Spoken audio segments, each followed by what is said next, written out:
Morning, y'all. Look at this. I'm loving that. So, yeah, I've been coming down our old ancient front steps that are crumbling because of the doorknob issue. I want to apologize for yesterday's video. Yesterday I had a big pitcher of water with me, and I was holding it in my strongest hand and holding the phone vertically with the other because it's easier for me to hold. Laddie, it's a tattoo. Don't peck the sun. So anyway, and when I watched the video and looked it over before I posted it, everything was fine. But then when I watched the video on my TV this morning, because I always watch my videos on my TV and then on my computer, and so it's extra, and so it's views and thumbs up from me.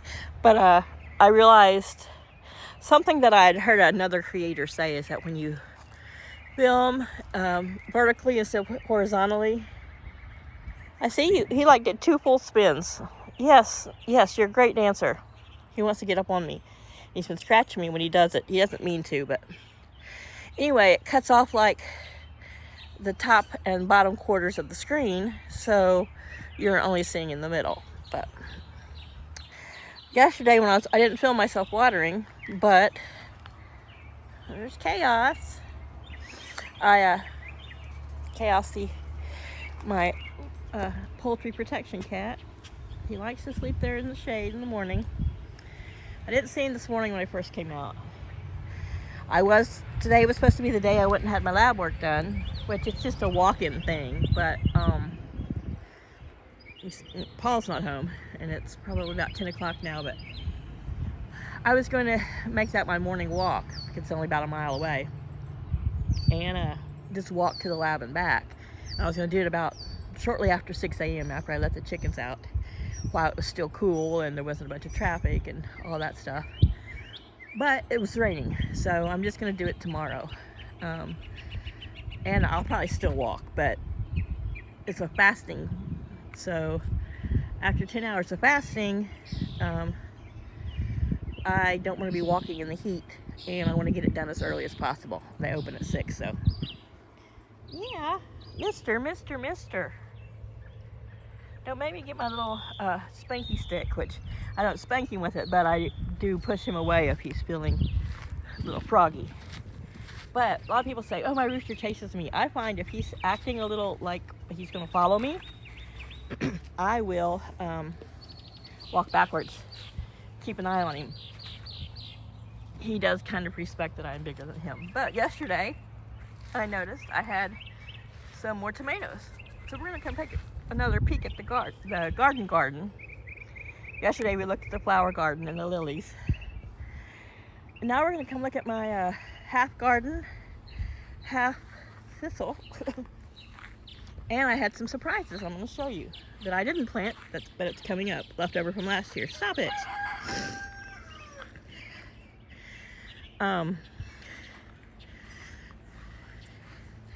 Back off, mister. I'm having to block him with what's left of my Red Bull. If you make me spill it, I will be very unhappy with you. So, look how big that thistle. That's where I was going to do pumpkins, but I decided against it. But, there, that strip. Those are all sunflowers, and I'm going to thin them out in the next couple days. Right here are sunflowers. Oop, right here by the shovel. But these are sugar baby watermelons from Haas Tools and sunflowers. So I'll probably pull all but one sunflower out, and I'll go ahead and let those watermelons do their thing. Last year at the end of the season, I had left some watermelons just on the vine that I didn't pick, small ones and whatever. So they went yucky and mushy and rotted. So they must have reseeded themselves. I didn't think they were the kind that would, but they did. So, anything that's going to make a seed, most things, if they drop seeds, they can grow from those seeds. So I'm going to have to bring some of my little ties out. This is one of the purplest cucumbers. Stop it, mister. Get out of my face. And it's got little cucumbers on the bottom. This one hasn't made any yet. But this one that's called a Sweet Success has got a couple larger ones on the bottom. But here is the early girl tomatoes.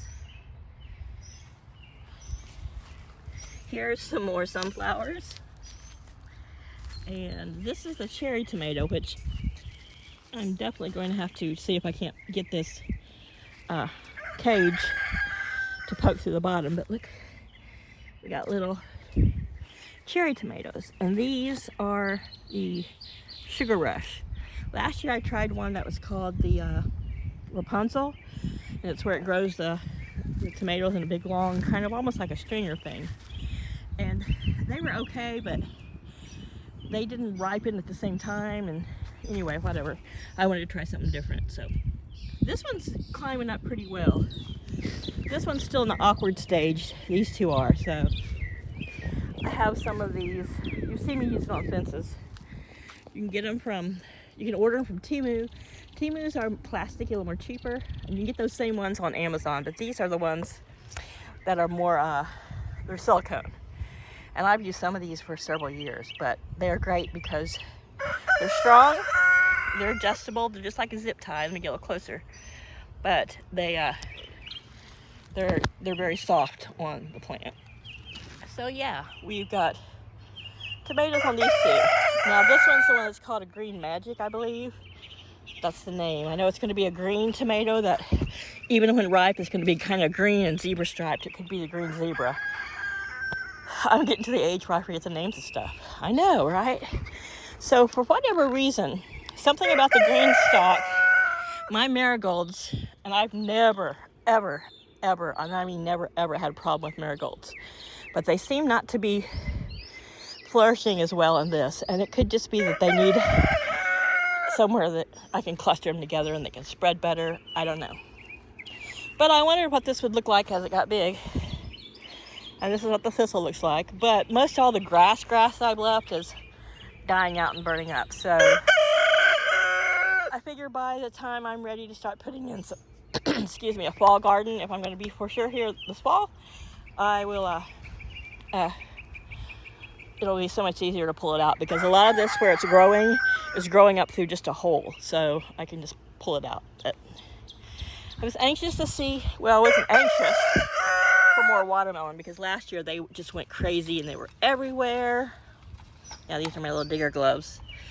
They work okay, but when you have small hands and they come in one size, it's not always the best. But so, yeah. I don't believe sunflowers do well when transplanted. So I'm gonna thin these out. This watermelon can grow in here with one stalk, but you can see here it's just... So I may wait and see. A lot of times with sunflowers, especially if they're close like this, you're gonna have a dominant one that will choke out the others. So I thought I had these more evenly spread through here, but Mr. Mouthy over here and his girlfriend have come over here a couple times, but so I'm glad there's watermelon because, I mean, I couldn't eat them all last year and I only put in like 4 or 5 plants. Do you have to do that in my ear? Huh? He's like, sure, why not? I couldn't eat them all. I even gave them away to neighbors on both sides of me, and I fed a lot to the chickens. This little service grass, I weeded around the plants yesterday. The ground was damp. It's always easiest and best to weed when it's damp, but this grass is growing in little holes too, so anyway, I can get out here with my little spade and get them up. And if it's going to stay cloudy like this today, if the breeze would pick up, I would come back out here. Right now it's humid as Hades. So anyway, just a little peek at my slimmed down garden this year. Like I said, we got tomatoes and cucumbers because you can't live without them. Those onions, I've turned the edges of the bag over. This was the sweet candy onions from Haas Tools, so that the cats can't really get in there, and you can see there's a little bit of hole over that side where I scooped out any poo I found, and then I let the sides fold over because that's the only onion that's surviving after the cat poo-poo invasion. So, but that would maybe deter them from getting in there. So, now, if you're new, or even if you're fairly new, I have garden stuff from several years back, going back several years. I am so guilty, forever guilty of, once they're still green but they're a good slicing size, I love fried green tomatoes. Yes, I do. And so I have to be really disciplined. Oh boy, that one's really branching wild. So yeah, I definitely got to get that one tied up. And I'll do that when I finish videoing and yabbering. But yeah, I am the world's worst of not being patient for them to turn red. I'm like, I'll go to the farmer's market and buy some red ones. I want to eat mine green. But we'll see. This year I'm going to try to be a little more disciplined. Sorry, a little more disciplined about it and not pick them while they're green. So, I'm going to finish my Red Bull. The thyme, this is lemon thyme. It's doing well. And so I might end up just putting more herbs in here, but something, I don't know if it's because little spiders can make little homes in there, and that's what's eating the marigold. I don't know, but I've never had anything eat my marigolds like this before. Those are doing great. That's dwarf sunflower seed. Petunias, and I could go get some more petunias, but right now, the way things have been, I just haven't had the money or the means or the time to go and buy more flowers. So we shall see. I do have seed in the house, so I could probably go ahead and fill the bottom with soil, add some more soil everywhere, and then grow some flowers from seed. I have zinnia seed and some other kinds of seeds. I can't. Several years ago, Paul bought me this heirloom bag of just vegetables and herbs and stuff. And in the vegetables, I think I got some calendula too. And so we'll see. So over here, right now we're looking at the 30 by 30 section of the chicken yard, which was new last year, and that does not have hawk net over it. It has a post there, but I would have to get a separate hawk net to stretch because it's dog-legged. It's a big L-shaped yard. But like I said, they enjoy nibbling at the tops of this tall grass, and where little insects and bugs land on top of the grass, they seem to be having a great time jumping up there and eating. And it does give them some cover. They like to hang out under this tree. This is the first year this tree is actually giving some significant shade. Plus this one over here beside it. So they like to hang out along the fence. As you see, here's Flower hanging out with her sisters, having a snack. Yeah, Flower, your man's over there harassing me in the garden. But they're pecking at the mint. This used to be a huge mint patch. It's not as big as it used to just because of them traipsing through it, but it's more than enough mint. And they like to peck at mint, and it's good for them. But I mean, it's not super tall, but it's probably a couple feet tall, some of the taller grass in there. And I'm just gonna leave it until I can't stand it or whatever. As long as they enjoy it. This is their yard, and not that I'm correct about it, but I think the taller grass helps give them a little more coverage. Not that I have ever had an issue with anything trying to swoop down in the yard. But yeah, so yeah, here from this angle you can see that this sweet success cucumber there, wherever there's a bloom there'll be a cucumber. One year, I think it was a burpless I planted a whole row of them, and I had like these awesome cucumbers that were only about an inch, probably 2 inches in diameter, but they were like 13 to 14 inches long. They were huge. One of them got up to like 16 inches or 18 inches. I can't remember. They were very good. They're great for slicing, but they were so big they were almost vulgar. Of course, we made little jokes about it because we're humans and we like to have crass senses of humor sometimes. I tend to have them more dry. So yeah, everybody's doing good. Mama baby's running around this morning.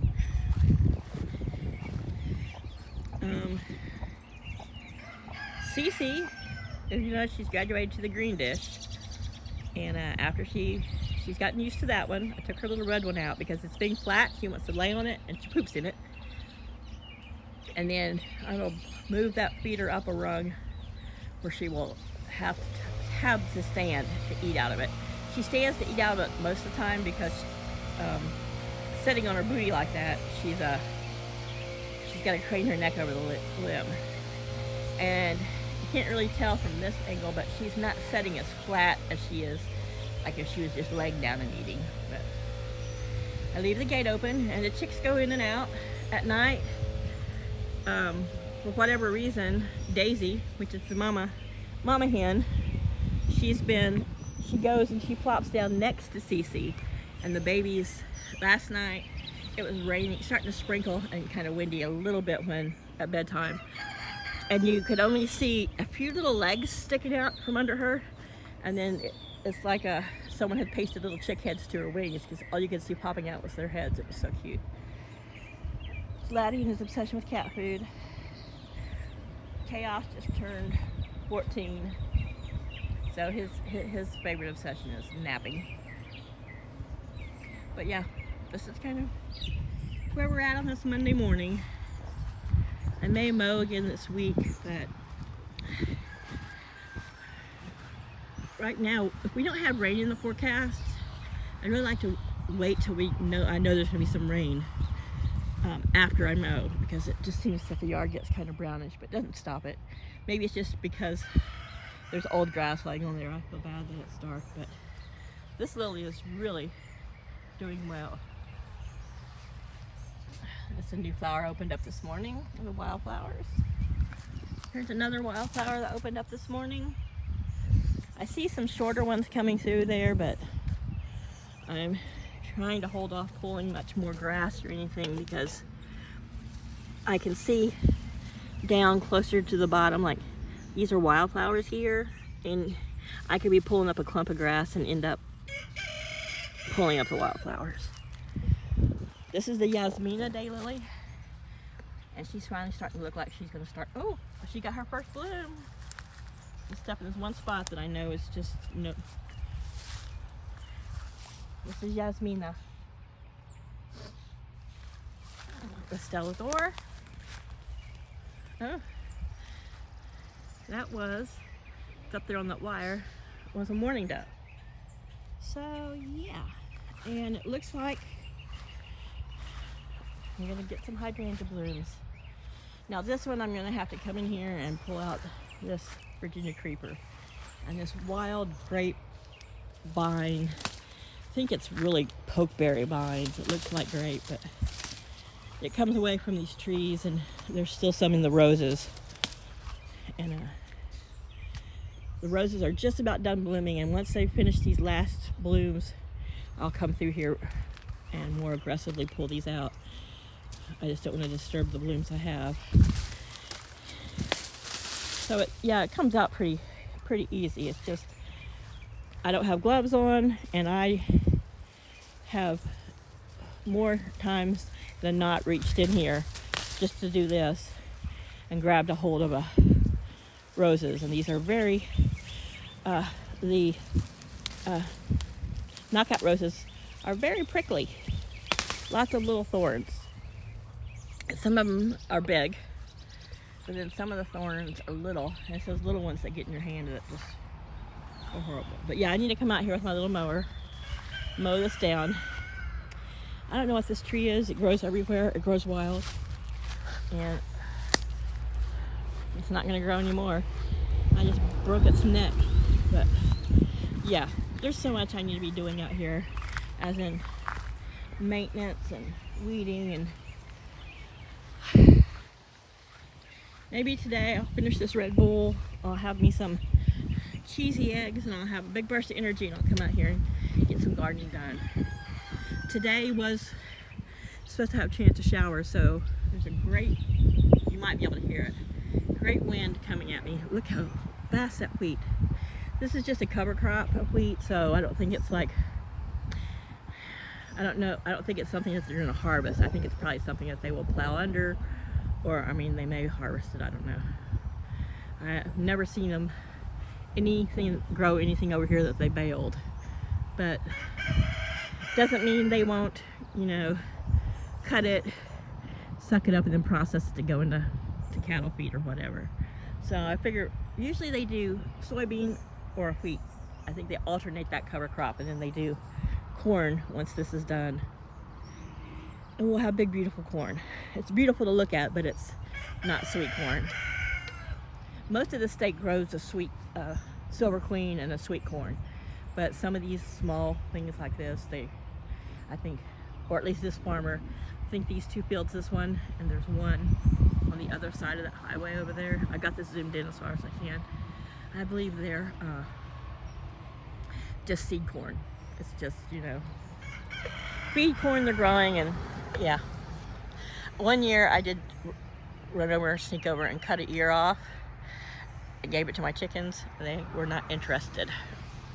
They like sweet corn. Of course, my chickens are kind of bougie, and they'd like me to steam the corn and chill it first.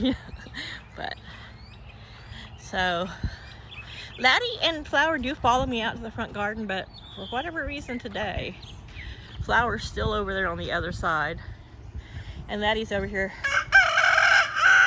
being mouthy and hanging out with Chaos.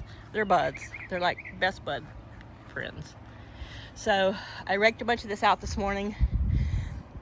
It's in a little pile on the other side of the fence, which I'm sure Laddie will spread, but I got most of the pine cones over there, the spruce cones. They look like pine cones, but they're not. They're spruce. Norwegian spruce cones, but that's when it started raining on me. I was like, crap, I can't show up at the lab soaking wet. And it was getting, you know, there was no breeze. It was just started raining, and it was humid and warm. And I was like, I'll just go tomorrow. My follow-up appointment's not till Friday, and the lab only takes about 24 hours to turn around. So I will probably just go tomorrow. But anywho, that's enough. I'm sorry if I've swung this around. I know I have some of you subscribers, and bless your heart, I love you guys, and that sometimes some of you have vertigo, and I sometimes make it worse, and I apologize. I suffered with vertigo years ago, but mine didn't really, I've never had a problem visual causing a vertigo. But anyway, last little look at, it's like every day, I swear, every day their feathers are getting longer and their tails are getting longer. And the dark one may not be a roux because it is not showing any signs of comb. Even like the one I called RBF, its face looked dark from birth, and I think that's because it had already that little bit of comb. So I pulled this away from the fence because I think the only way they can get out now is to fly over, because they're getting quite adventurous. But it was wet this morning. I only pulled it over a little bit before it started raining. I just wanted to make sure their food and water was covered and they could get under there if it rained, if they wanted. They've got options. Yeah? What are you talking about, Mama? So anyhow, I'm gonna go in, finish this video, but this is just a little peek at the garden. You can see way over there in the back, Cosmo and the big girl's still communing with Flower. Here's Laddie on patrol. Laddie's a pureblood Americana. Yes, we're looking at you, handsome. He's like, look at me. I'm too sexy for my feathers. All right, you guys. Y'all have a great afternoon, and I'll talk to you later in the week. Bye.